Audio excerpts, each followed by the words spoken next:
If your brand belongs in the heart of the yachting world, this is where it happens.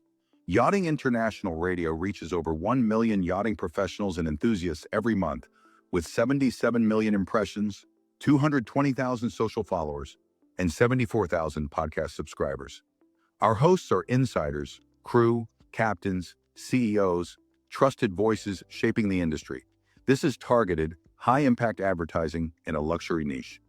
Visit yachtinginternationalradio.com/advertise. Your audience is already listening.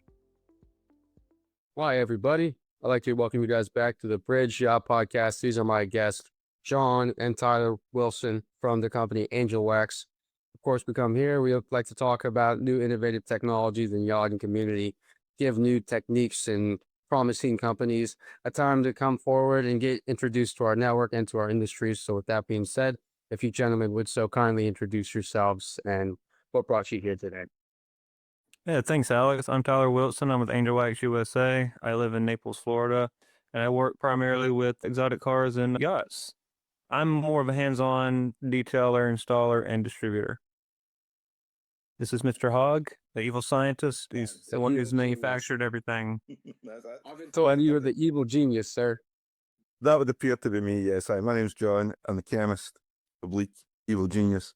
We're in Glasgow. I'm in Glasgow, Paisley, and we work closely with Tyler and other installers to get basically what people need and at the present time and environmental issues to keep things clean without necessarily using a lot of water. So that's where we're at. But we're developers, so we manufacture on site and we come up and develop all the products on our own. So there is a unique twist to just about everything that we do because it's all customer driven. Yeah, Tyler was telling me that. Yeah, we will make what you want, not what we want to sell you.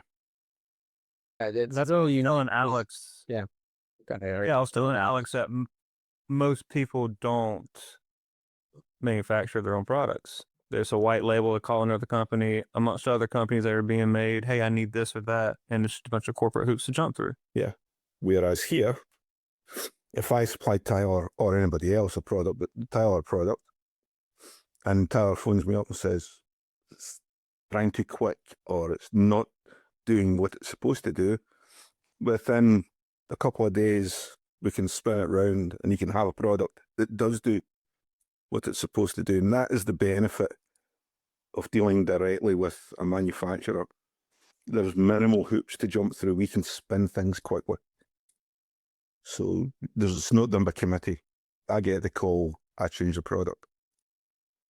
So you guys make like custom products for specific vessels. A vessel calls you up and they're like, we have this little lane and you can customize completely for them. That was a little, because Tyler was talking about fragrances, wasn't he? Yeah, that's what I was going to say. Even though we're talking to Marine here, John can manufacture anything. Makeup, fragrances, shampoos, body washes, car cleaning, marine, aviation, railway, industry, paints, inks. Yeah. If it's a surface, it can either be clean, prepped, or coated. Doesn't actually matter what the surface is. So, you know. What's up? A little bit more background of like your experience, John, with how long you've been doing chemistry and how you got to this point. Because that's honestly just amazing. I graduated when I was 21. So I've been doing this for 39 years now. I started off as a surface coatings chemist, making paper varnishes, various inks, coatings for aluminium tubes, all sorts of stuff. We then diversified into a product which is known as a cable marking ink, and that prints the wee hoops that you see on your electrical cables, especially LAN ones for internet. These things are printed at 2 kilometers a minute. So you've got this very particular, so yeah, you produce cable at about 2 kilometers a minute. That's insane. So quick. Cable factory is an interesting place. You have a block of copper at one end, and at the other end, you have cable, and that's it. So we did all that. I don't know if you're allowed to mention other companies, but an American company that's based in California had approached their UK distributor to see if they could source a car wax. And this is about 20 years ago. And he came to me because I knew him, we've been doing bits and bobs, and he says, can you do a car wax? And I thought, you put waxes into printing inks, you use waxes to make your ink waterproof or freeze resistant or whatever. I thought, I'll take the ink out and leave the wax behind, throw in a bit of carnauba, because that's in everything, and a wee bit of beeswax. And 15 minutes later, pretty much, we had the first formulation.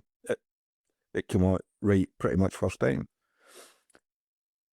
Then the company wouldn't accept it because it wasn't made in the US, which is fair enough. That's the nature of what they do. We then got it reviewed. It got a 4.5-star review in the local, or the national motoring press. We started getting phone calls saying, can I buy a tub? Can I see you're making, first batch was 5 tubs. And second batch was 10, and it spiraled from there. People then asked, can you do a shampoo? Because you've got to clean the car before you wax it. Yeah. Went, probably, hold on. So because I wasn't in the industry, we approached it from a different angle. I made a proper shampoo, and that worked. And then wheel cleaner, wheel wax, and then it spiraled from there. Interior cleaners, exterior cleaners, and all the rest of it. So over the course, we've developed everything literally from scratch and kind of learned as we were going along. What that does is it gives us an interesting angle, because our approach isn't the same train line style approach that everybody else has. If you go into the industry, you are taught how to make how it was done 5 years ago. There's no room for innovation. I've come from an area that has many different chemicals, and I've brought chemicals in from the printing ink trade, from my UV photoinitiator days, and put them into certain products because I know they'll work, they'll give it an edge. And because of how we are, nothing's off limits. We can try, I'll try anything. So you get to talk to unique raw material manufacturers. You use products that nobody else has got. Our graphene, for example, was developed entirely in conjunction with a graphene manufacturer who wasn't in this area. So between the two of us, we came up with a product that fitted the detailing area. So we do things differently. And it's based on not knowing anything at the first place. So you're not conditioned. I wish I could show you his lab. He's blowing stuff up all over the wall. Oh, that getting worked together. The little satin wall, brick walls, all shiny from the ceramic coating, just splattering out. It's funny.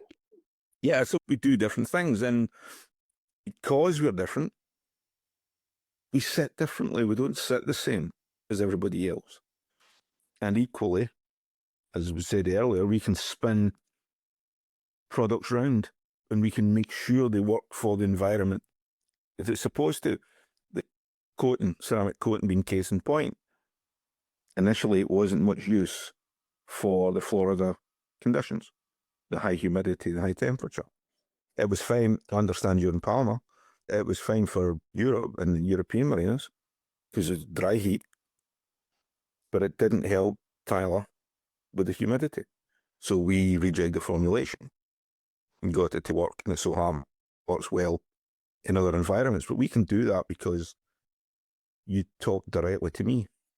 So there's no committee involved. The situation he's talking about was for, I think it was 2023, we were having problems with boats coming out of late March into maybe early spring. Rather, you couldn't, the way you put the coating on it, it was flashing almost immediately. The solvents in it should give you 3 to 5+ minutes working time, meaning allow it to sit on there, absorb into, and level it easily. We used to do a dry wipe with just dry towels, multiple dry towels, one towel smearing it, another towel was leveling it, another towel was making sure you level it, and sometimes a fourth towel. It was rigorous to do.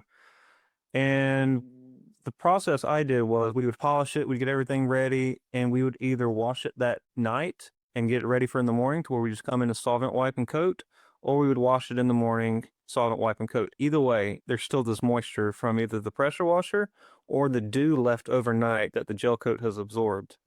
Now, when we were doing it, the coating was locking almost instantly. So it's fine, but once you break the barrier coat, the membrane off the top, the coating's reacting because it's curing from the bottom to the top because the solvents are outgassing and the coating's being pushed down. When that happened, I literally, I'm calling John. Hey, John, what do I do? It's locked up. What do you mean? Sometimes these situations happen and it just doesn't make sense, but we have to work through it. So the coating was just curing as soon as we were putting it on. And I had to go get 800 grit sandpaper within 5 minutes and sand half a boat. It was at that point. But that's my expectations. The coating looks splotchy. I got it leveled, but it wasn't perfect. Most other people may have left it and the client won't notice it. It's had to be perfect for me. So in this point, John sent me, I think it was 2 or 3 different bottles with different solvent levels in it. Let's try it out. What works? Is it easy? Okay. Is it still going to be just as durable? And ultimately, we just decided that the issue we were fighting against should help us. So now we use a wet towel that automatically and instantly activates the coating and cures it as you're wiping it. So as you're wiping it with a wet towel, it's staying moisturized and leaving the product open as it's hot out there. And then you come back with the dry towel. Same amount of product, less effort to remove, and more efficient when it comes to curing the product. I can apply the product and it ran in 2 or 3 hours and it's still good a year and a half, 2 years later. Wow. And that's the beauty of it. Yeah. You- It's just so customized. It has been. It's a sensible way of doing things. Yeah. There's no waste. It's kind of, instead of all these products that are overarching, they're trying to reach as many people as they're possible. But you guys, you just come in and get the exact chemical compound, exact ceramic coating, the exact wax, custom completely ordered towards the vessel. So it can be as perfect as possible. Like you're talking, like no whirls on the paints, no blemishes, just a perfect coating that's customized for $1 million yacht. As much as we want, John can probably attest, as much as we want to have the Angelwax logo and everything, it's more out in the world. It's more important about having the right product, whether it's our logo or your logo, the boat's logo. The products in the bottle matter, and how you're using them and my help to help you use them is what's most important. We're all going to make money, but we don't need to make money and then deliver a product and then the client's not happy. It doesn't gain you anything. The money didn't matter at that point. See, Nor did the logo on the bottles. yeah, you keep the client happy and it works better that way. You work it backwards. So white labeling may be a better solution for this industry because yachts just, you can't step on a yacht and not see the boat name on every piece of fabric, clothing, here and there, upside down, inside out, of everywhere. It's on every piece of cabin sometimes. So why would they not have their own? Why would they not have the top of the line detail products in the world with their logo on it? That way, when they're out and about, they're being seen filling up a bucket of shampoo at a marina, and they're like, "This boat looks really good. I bet you it's that shampoo they're using, but it's their logo on it." And I think I honestly think that will be like a really cool selling point, because if a boat can be like, we have our own boat wash, our own logo on it, it's our particular exterior care system for. That's what we can do because of how we are, because we make. And that's the difference. But the industry demands more than it makes sense for a company to stock. Like, it doesn't make sense for John to go out and buy raw materials for 100 different products. That makes sense, but how often are you going to use it? Like, we're working on the teak I told you about. It doesn't make sense to go out and stock all this teak oil and manufacture teak oil for maybe 1 or 2 yachts to intermediately need it, kind of thing. And like an air freshener system, we were talking about fragrance. If you could work with a yacht on an engineer, they could have special bespoke scents filtered through the yacht. There is a demand for it, but there's not people knocking down the door saying, "I need these things." We have to do the footwork and bring it out to the market saying, "This is what we can do." Nothing's off limits, but like you said, look at some we talked. You can't find online what we've talked about. It doesn't make sense to push it online. This is more behind the closed doors. We're working with you. This is not for the world. We're working with you, the client, the company, whether it's a manufacturing company, a marina, or an independent owner. We work with them. And that's a good way of doing things. They get what they want. Yeah, and really with all the yachting is about getting what you want, getting the best things for your boats and for your team. How have you found it breaking into the super yacht industry so far? Difficult. It's so there's loyalty. It's coming down to loyalty, and you could have the best product in the world. Yeah, bro, that's great. I understand what it can do, but I'm stuck in my ways. I'm a captain I've been captaining for 40 years. I want to use what worked in the 70s or 80s because it hasn't failed me yet. Maybe I could get a better shine. I could get better ingredients, but they found consistency. To a certain point, they're gonna be happy. You know what I'm saying? So if they're gonna use a wax or a sealant or whatever, and they're gonna do it half a year or every season, and they're okay with the shine and they're okay with it, it's hard for me to upsell them on another product. And getting back to the loyalty and the stocking, I've contacted many marinas and yard companies in the Caribbean islands to try and promote this washing a boat without water. They will not stock the product if they don't have yachts coming to them saying, I need this. Because like in Palma and Ibiza, they go to these exports to provision. There's that marina, that yard, wherever they're at, is a one-stop shop for food, detailing, anything. So and space is limited on islands. So for a marina to say, okay, Tyler, I hear you. I don't trust you, but I have to. Send me products. I'll try it. Now they have to take the investment, not knowing that it's going to pay off, because they have to then, we've gotten paid. Now they have to do what we're trying to do and sell it to the captains who say, I don't need it. In reality, they might need it if they knew what it did. They're stubborn. Yeah. They're very stubborn and stuck in their ways. It's not like the car industry. You say, hey, I got this newest car. Oh my God, let me try it out.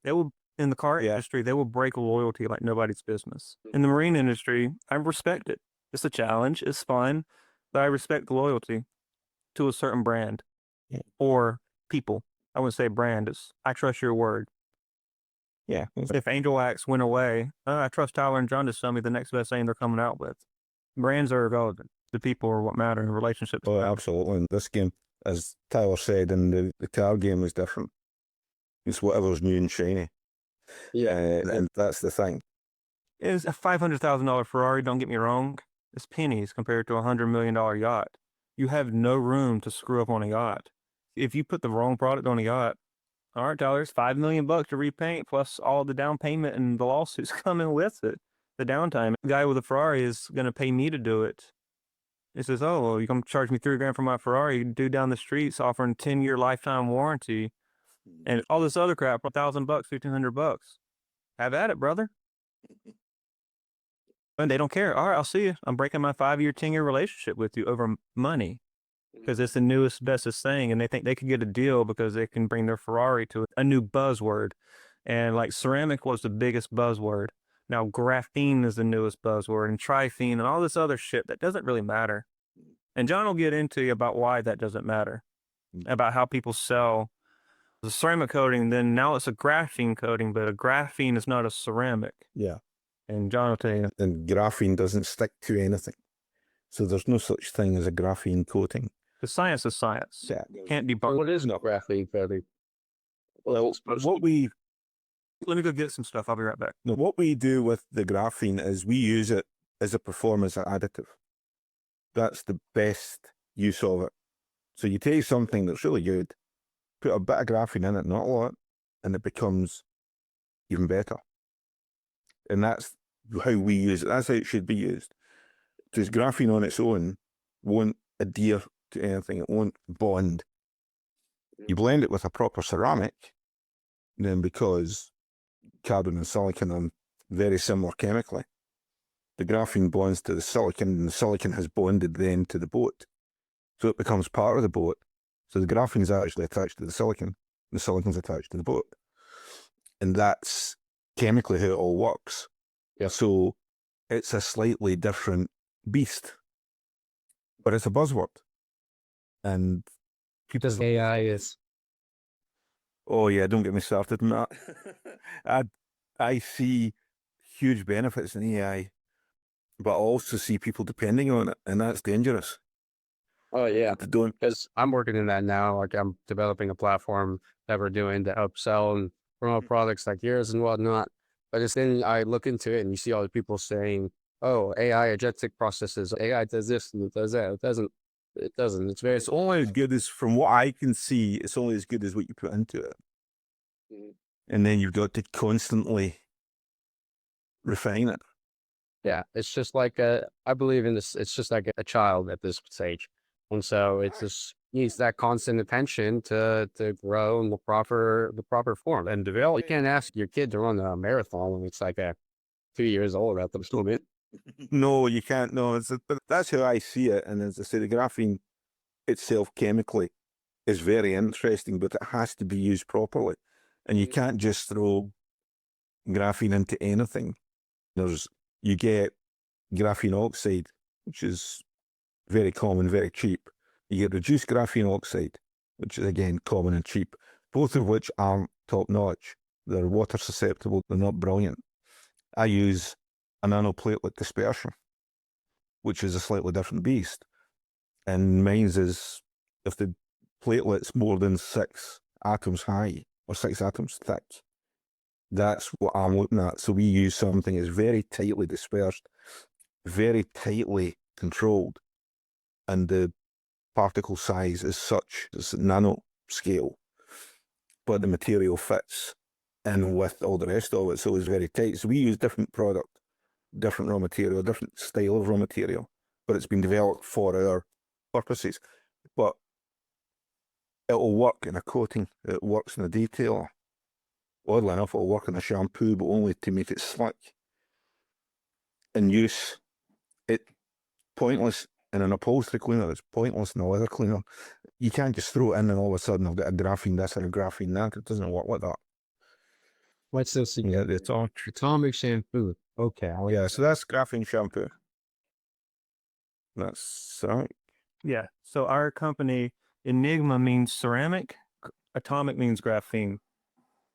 Did you touch on the colors at all? No, didn't go there. That's what I was trying to find. So in the ceramic coating bottle, and I'm a very big debunker. I love to call people's bullshit Yeah. out. So in the industry, a ceramic, like John said, if you didn't, the graphene attaches itself to the ceramic. Yeah, we did that, but Yeah, so most companies will come out and say they got a graphene coating, but when they pour it on the pad, it's clear liquid like ceramic, or they have a tinted black bottle. This is jet black. you go through it. Let's see what it looks. So you can see the graphene in the middle here. You see how it's darker? It's concentrated, and it's all sitting at the bottom. So if a true graphene coating, the liquid should be jet black, thicker consistency. It shouldn't be a tinted black bottle and pour out clear. Nor can they say it's not a ceramic coating, it's pure graphene coating. But like John says, the science, the graphene binds to the ceramic, and without it, they just separate. They're useless. Well, yeah, that's pretty much the gist of it. People sell because of the buzzword. People sell around these things, and they're not legitimate. Are you having a rave? Apparently, yeah, my light was just going crazy for a second. I was wondering, I was like, are you guys? Oh, dude, that would be so cool. But I think that's a little out of my capabilities at the moment, going there and getting a little loose. I have to stay focused. But I was wondering, are you guys looking to supply boats or like the detailing companies? Because I know we talked about getting training videos and educational content for crew to help them really understand how to become more experts in detailing. Because I've noticed, being as a crew member myself, in these last few years, that the standard for a yacht member has dropped tremendously. When it gets to detailing, it's more just you're washing, yeah, you'll do waxing and whatnot, little protective layers, but there's not that fine, like perfect finish. You'll see swirl marks, you'll see just differences in the colors. I just wanted you to expand a little bit more on that. So when I go to boat shows, I get very irked when I see them wiping it down with the chamois, washing it with the brush, not taking the proper precautions that I know, but I can't blame them because they don't know, right? They don't know that chamois under a microscope is abrasive and that they're basically just scratching the boat every time they dry wipe it. Same thing with the brush. They're not understanding the type of bristles may damage the gel coat or the paint, or not properly prepping the surface by washing it, scratching in dirt. So yeah, you got $100 million yacht. When I look at it, I see holograms, I see swirls because you made an effort, but you didn't have the proper training or techniques because you're paying, no offense to anybody, a deckhand coming out of a developing country that's wanting to see the world, they're going to jump on a deckhand job for 35,000 euro, not knowing how to manage an asset like this, but being scalded because they fucked up, for lack of a better term. Like I told you, I was on a $73 million yacht, 210 foot. I was at the Fort Lauderdale Boat Show. And when I looked up, I seen what was holograms. If you're familiar with any products, it's a product called Glass. It's a compound polish that's meant to remove scratches out of glass, literal scratches from glass.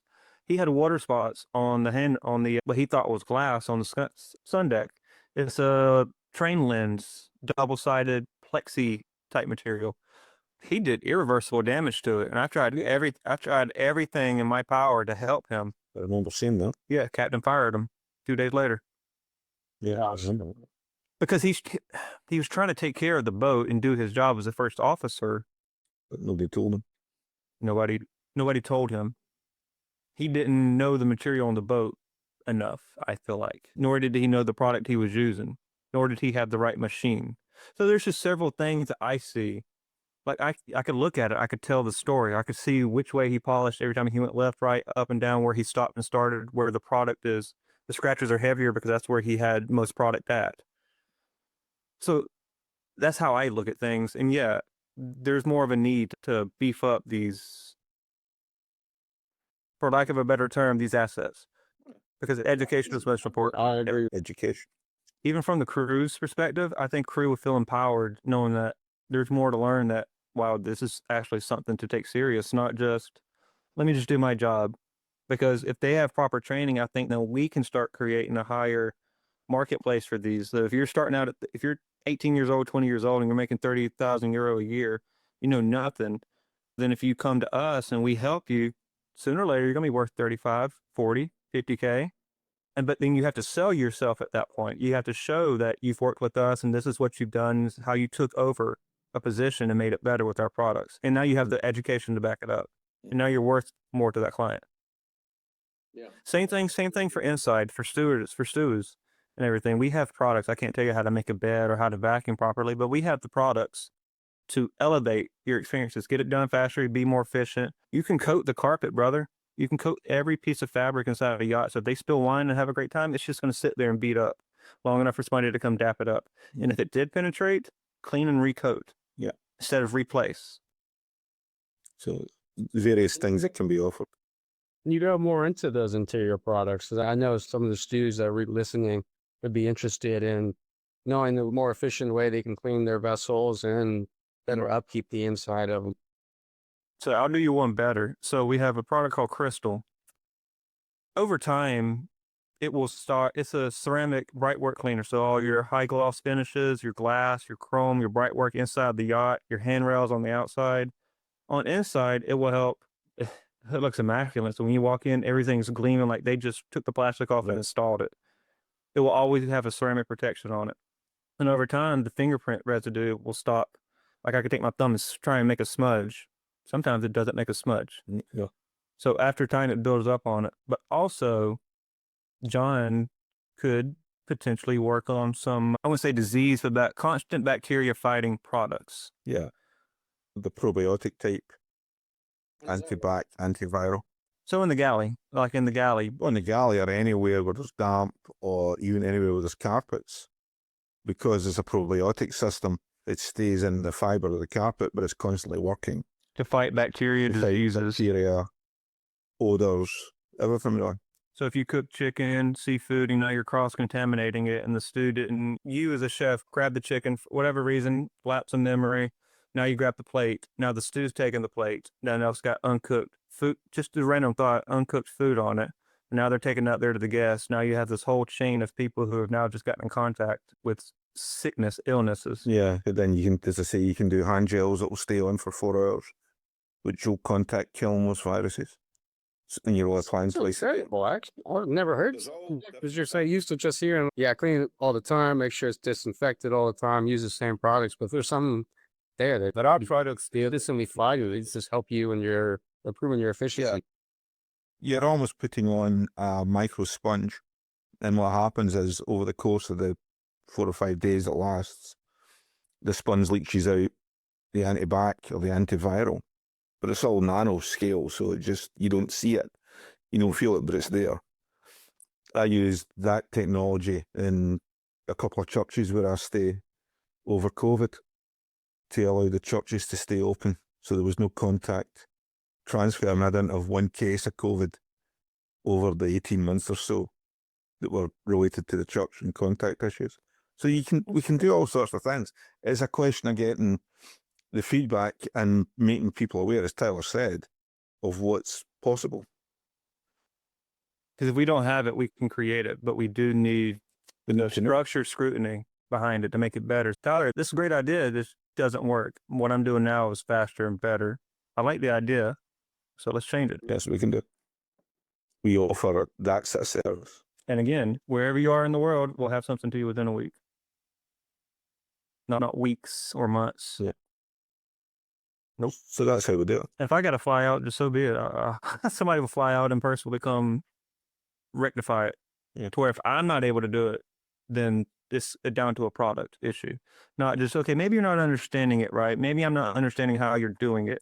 If I'm not able to do what I'm telling you it's supposed to do, then we can go back and reformulate the product. And that's what we do. That's fantastic.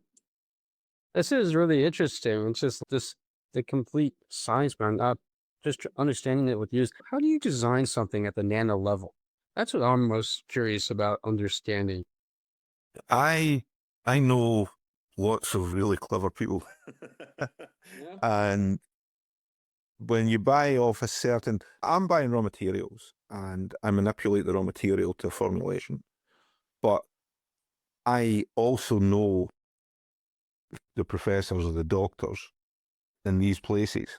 And if I say to them, I'm looking to do this, they'll do what I do. They'll go away and try and do it. So before you know it, there's a range of nano graphene, there's a range of other nano materials. And you then find yourself, you have access to them. So once you get access to the raw materials, you then start to manipulate them.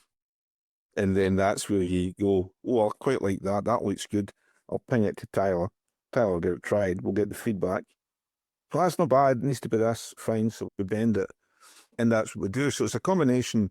As I say, it goes down all the way to the very end of the chain, which is the raw material supplier. But being in the game for an awful long time, I know a lot of clever people. And I can get information and feed off of them. And that's what makes things more unique is those people with John aren't going to go sell to another company that, hey, you got something cool that we can use that maybe Angelwax has. So the relationships John has are they're not going to break them. So you can guarantee that what we have in our coatings aren't going to be found, or products aren't going to be found anywhere.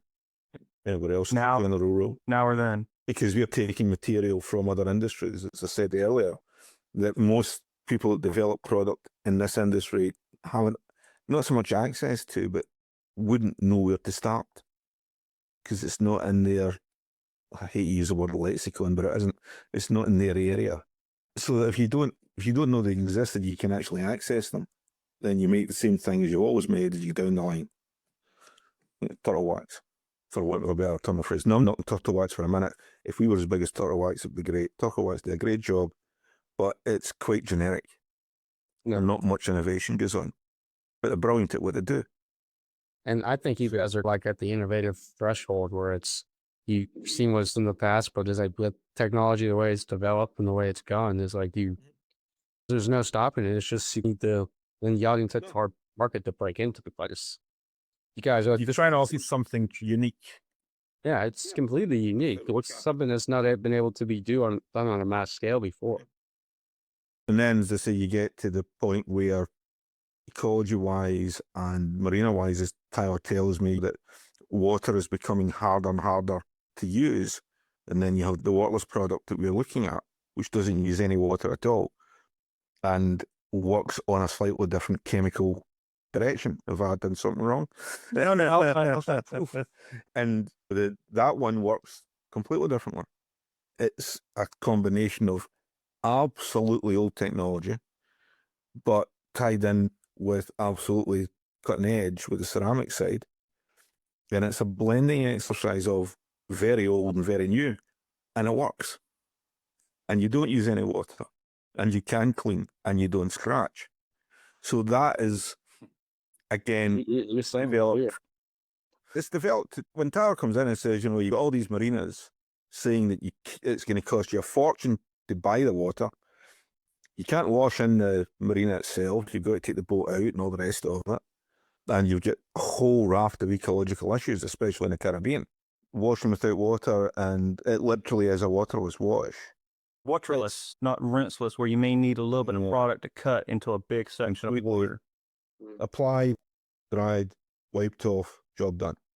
And it is a combination of really old tech, which a lot of these things sometimes are, because let's face it, people have been cleaning boats for millennia, and really cutting edge stuff, having the blend, and again, being able to manipulate the drying and manipulate the application so that it suits, like Tyler, putting it on a large surface, because they're basically large surface cleaners.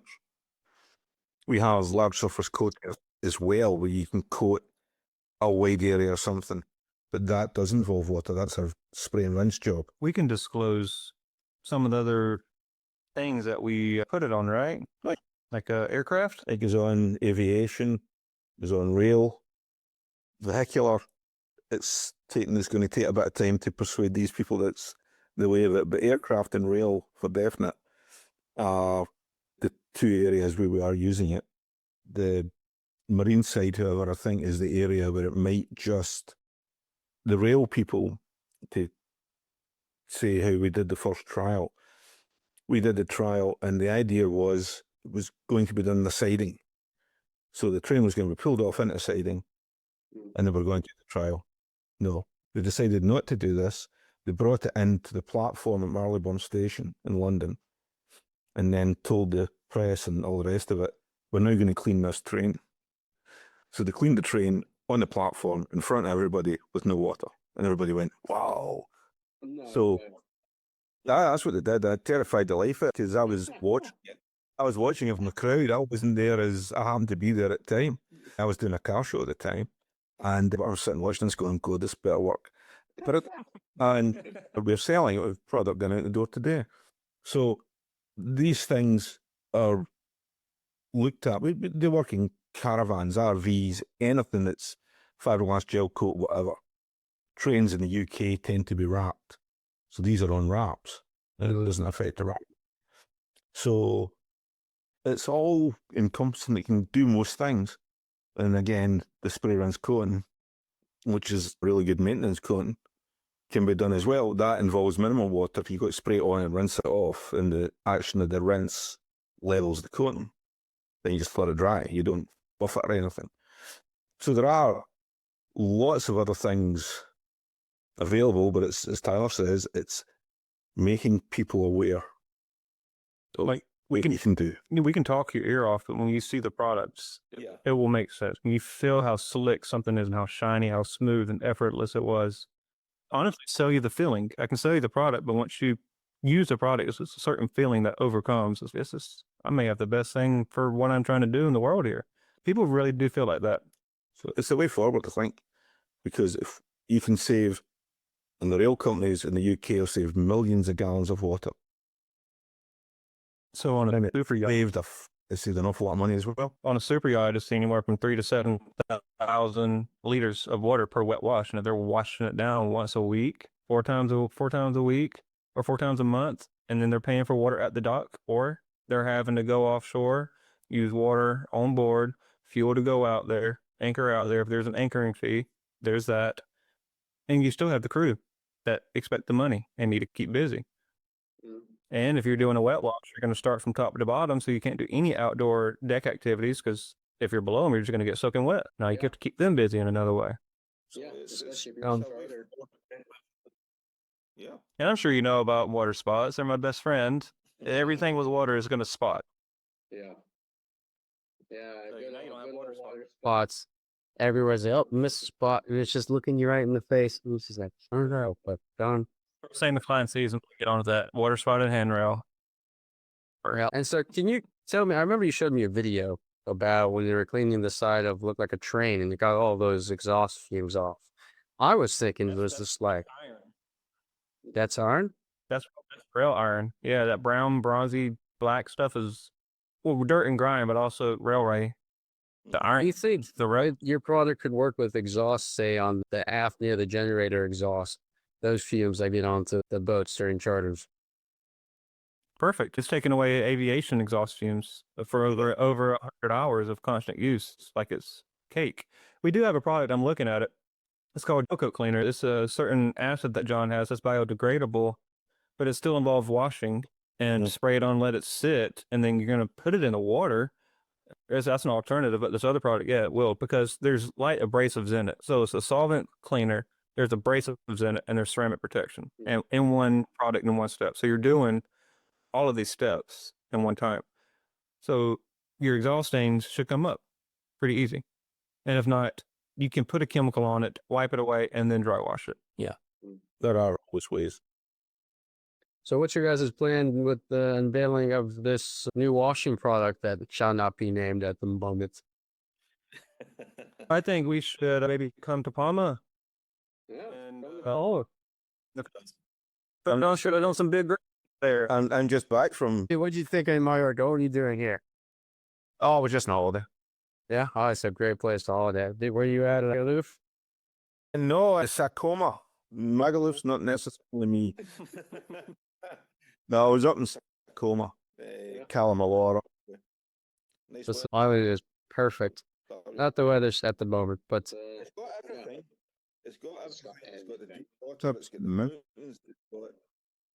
yeah, I'm actually going into the mountains tomorrow. I'm going to spend 2 days up in the mountains, and then I just did some cliff jumping yesterday. But yeah, this place is pure magic. Oh, brilliant. Sweet. Yeah, it's a playground right in. It's definitely a playground, and it's good if you can keep your head on you. But there's still a lot of if you can keep your head on you with the activities you choose, because we've seen that I've been having a few incidences in the last few weeks where quite a few crew members have disappeared in a sense. I don't know if they've been found. I think one dude was found, but yeah, it's just in one side of the yachting industry a lot of people don't talk about, but it's some of these places you go to, you gotta keep your head on the swivel. You got to be careful. 100%. Absolutely. Well, gentlemen, I'm gonna have to go have a meeting with my developers here in the next 30 minutes. But yeah, it was a pleasure talking to you guys. How can everybody find Angelwax and get in contact with you guys? So you can find me on Facebook and LinkedIn, Tyler Wilson. You can look up Angelwax USA and Angelwax Global on Facebook. That's where the global work happens from around the world. And yeah, my phone number is 239 in America, 239-600-9879. Email is tyler@angelwaxym for yachtmanagement.com. I'm at any questions, ask me, phone calls, we'll set them up. You just deal with Well, You do me and John. Go ahead. No, I was going to say you deal with me and then John deals with me. It's easy to It seems like a good funnel you guys got going on there. All right. Yeah. Thank you very much. It was a pleasure meeting you guys. Thank you for tuning in. This has been the Bridge Podcast. Get in touch with Angelwax. We're going to put all your details on social media platforms linked into the post, and we'll try those platforms. But yeah, if you guys have any questions, get in contact with Tyler. He'll get in contact with John. We'll get you the customized cleaning products that you need and slowly start releasing these new shall not be named cleaning products. But until then, stay safe, and I'll see you next time.